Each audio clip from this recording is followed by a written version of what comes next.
Hello, thank you for joining me for the next session of the Night Walk painting.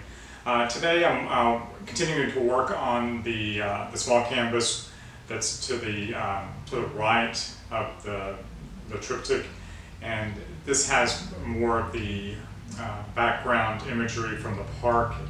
So I'll be dealing with kind of working in paint that is more atmospheric, more in the background. So there's the distance creates kind of a lighter tone to the coloring. It's more vague. It's a little bit more muted. And then as it comes closer to the middle ground and then foreground, it becomes a little bit darker. But just kind of filling in those areas and working through that.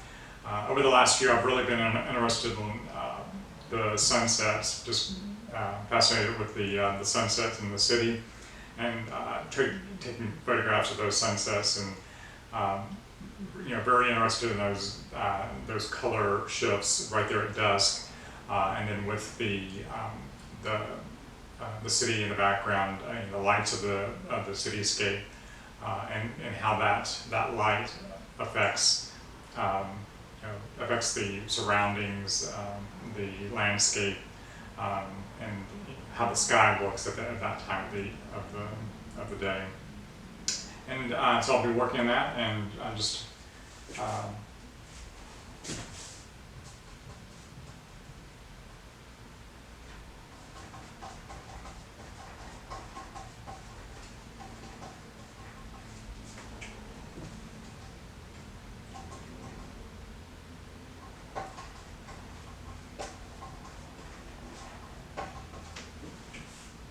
and so I pinned this sky here through this monolithic sculpture that sits in the park. You can view, and it gives you a great view of the park as it goes out. So I'm just trying to kind of capture that. I've got this warm sky, the setting sun, and the lower part of the background.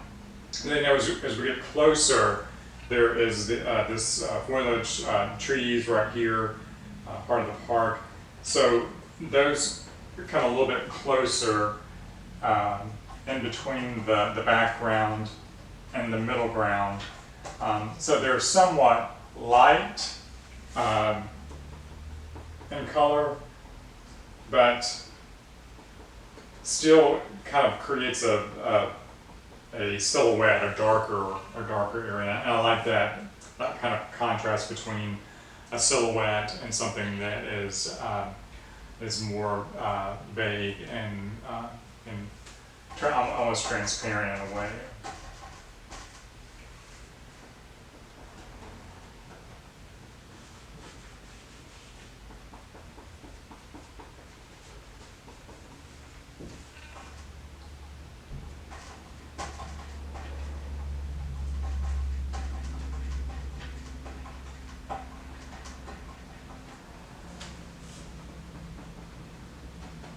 This is the basics of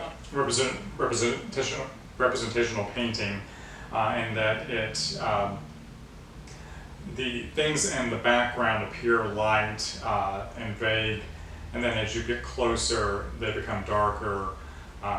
With things in the foreground, which is very close to the viewer, those become even more, have higher contrast.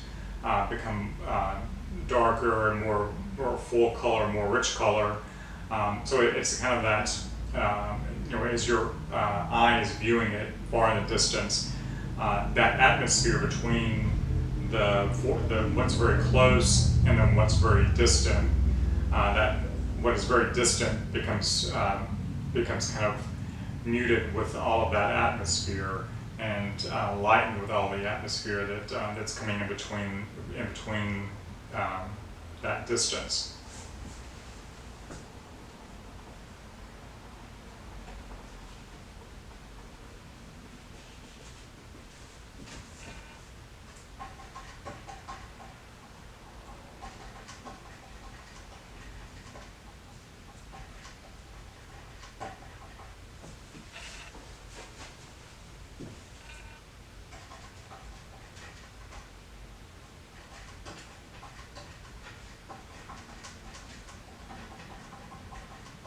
adding white, I use titanium white, adding white to your colors will give it that little lighter look. It will give it a more muted, the colors will not be as vibrant, but it's good for creating, painting objects that are in the distance.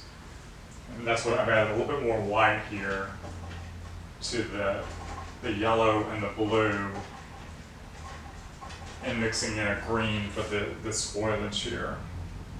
These trees that are somewhat in the distance. They're somewhere in between background and middle ground.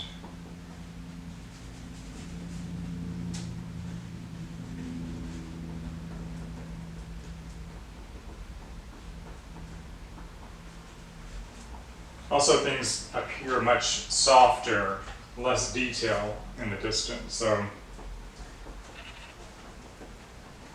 I'm trying to just get very basic brush strokes down that will sort of tell the story of these trees right here.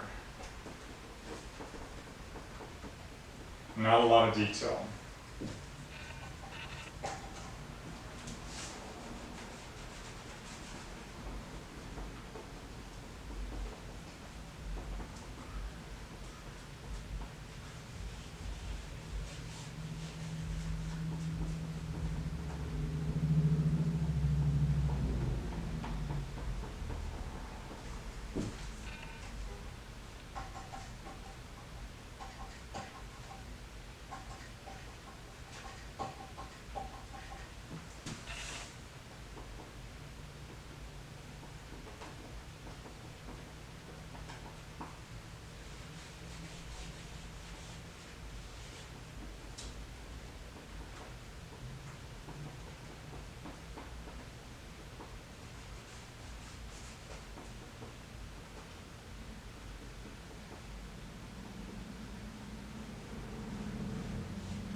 I started with the sky first, and then came forward with the trees, and then the land. So whatever is closest is on top, always on top.